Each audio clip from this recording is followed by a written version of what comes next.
33% of all prisoners are from the Afro-Caribbean community and population that are jailed in London. So we're still seeing a huge discriminatory impact of race impacting upon black people's lives.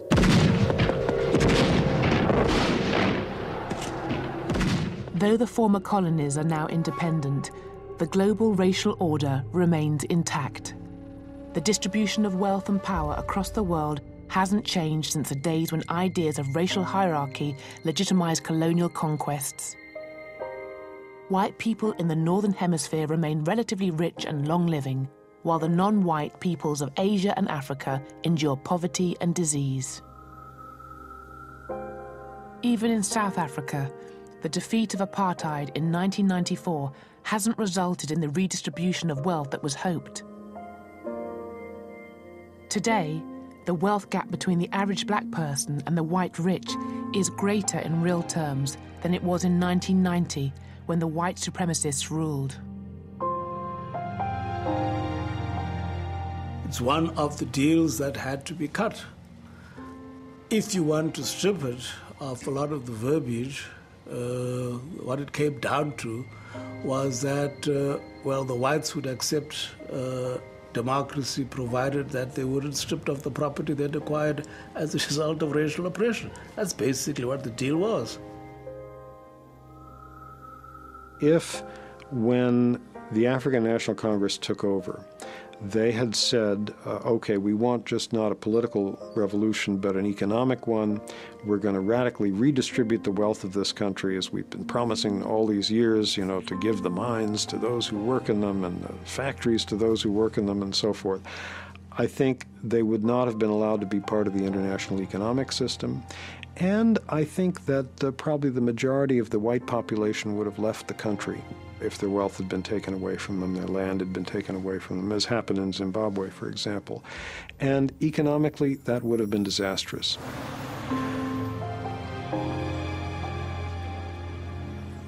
In the United States, the overt structures of racism have been dismantled without many black Americans escaping poverty. A recent study found that in 1968, a typical black family had around 60% of the income of an average white family. Today, it has only 58%. Black unemployment is more than twice that of whites, a gap wider than in 1972. Black infants are almost 2.5 times more likely to die in their first year of life, worse than in 1970. The belief that we live in a post-racist society has blinded us to the impact that skin color plays in determining our destinies. Identically qualified black and white resumes, where the black ones are identified by the fact that the candidate has a name that is recognizably associated with African American identity, get different treatment when they arrive on the desks of employers. And this is not a hypothesis, this is an experiment that has been done in some cases with large amounts of data. And that's just still true. It's still true that being black disadvantages you in the employment market, just as, by the way, being a woman does, doing the same experiments. And that's despite the fact, probably, that the officials who manage this system don't think of themselves as racist and don't recognize what they're doing as practicing some kind of racial discrimination. What drives the colorblind racism of the 21st century are three central institutional processes: mass unemployment, mass incarceration, and mass disenfranchisement.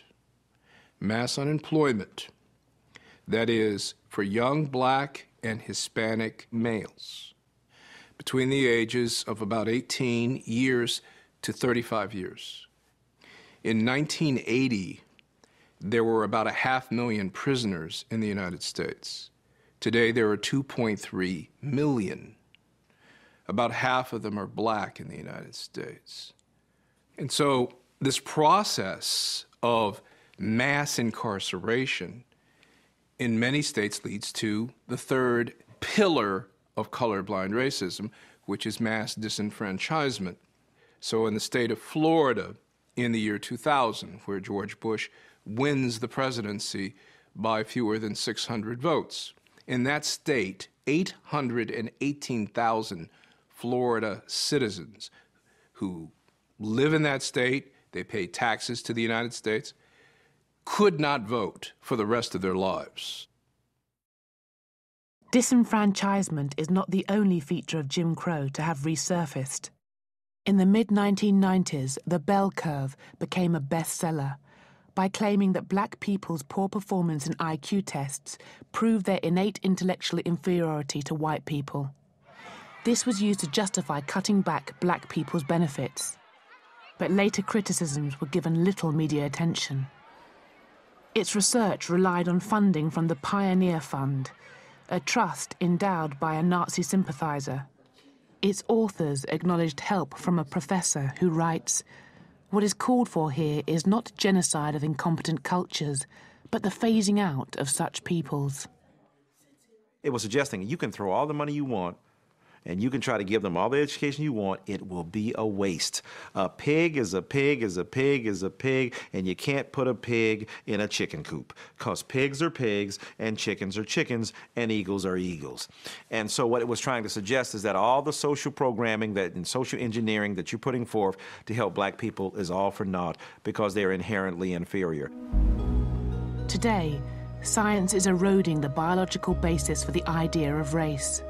The Human Genome Project has found that the average genetic difference between one African and another is the same or greater than that between a black person and a white person. The only genes that distinguish races are those determining skin color.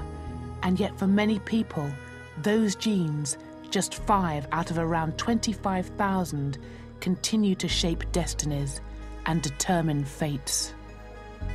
The mythology of race exists for no other reason than to justify the attempt of one group to dominate another. And the useful fiction of race continues to allow people to conspire against the best in our human communities. So you can say to a guy, for instance, who's trying to hail a cab in New York City, "Excuse me, cab, I know you think I'm a black man and that race exists. I'm a fiction. I'm a figment of your imagination. I'm a social construct. There's no biological base or empirical verification for my melanin differential. I'm simply another human being possessing a different magnitude of melanin. I still ain't picking you up because you're trying to go to Harlem, brother. That's race."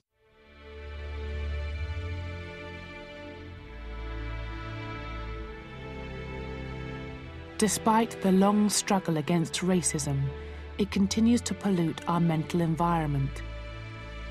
Its enduring potency ensures that people are denied opportunities, justice, and human rights. Key institutions stay racially monolithic, and racial privilege endures.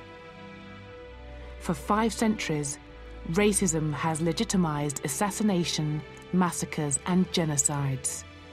The doctrine of white supremacy has demonized, brutalized, and dehumanized the non-white peoples of the earth.